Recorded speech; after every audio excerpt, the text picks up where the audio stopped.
Yeah, I can hear you, Jeff. We're in North Fort Worth. This is that area. It's just off of 35, Heritage Trace. That's the neighborhood. There are a couple of streets here, and we had not seen any damage up in this area. And we had stopped here as the storm was rolling through because it just got too heavy really for us to go anymore. We hadn't seen really any damage around the area except for these two streets right here, a couple streets, again, just to the east of I-35, south of Heritage Trace, and all up and down these two streets, and you see everybody out here checking it out. It's this same type of damage. So you have fences down, you have tree branches that have broken off, there is roof damage on most of the houses across these two streets.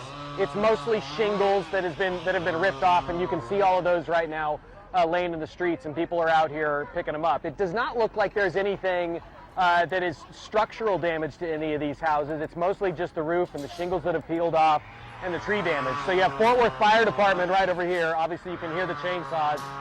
They're working already to go ahead and take down some of these larger trees and limbs that have broken off and try to clear the streets, because in a couple spots here, the streets are, I guess, somewhat impassable. Again, it's hard to tell exactly what the storm was like. We talked to some people who were watching it from their windows as it came through. It said it didn't really seem that bad. It was only when they saw stuff in their backyard start to pick up and fly away or into their houses, or they saw their fences come down, that they realized this is a serious storm. We've got to get into our safe room and get out of the way of this thing. So it blew through pretty quickly, again, defined to just a couple of blocks. And I talked to a few of the firefighters. They said this seems to be just this small area where the damage is condensed. We didn't see anything about 2 blocks away other than a sign or two that were down.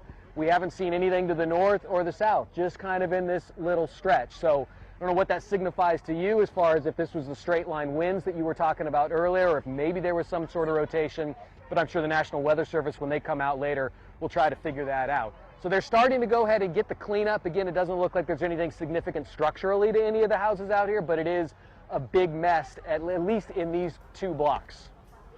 And Jason, any damage to any homes there? I see a lot of tree damage, but it looks like all the homes are okay right now?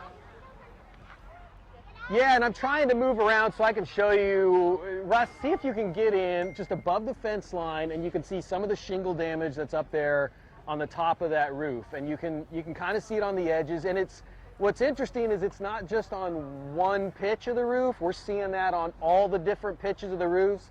So probably homes, let's see if we go back and if we go the back side and the street side. So 1, 2, 3, 4, at least 5 rows of home up and down these streets. Most of them had some sort of similar shingle damage like that. Some worse than others, some just missing 1 or 2.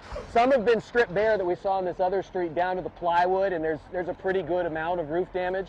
So that's the kind of the extent we've seen structurally.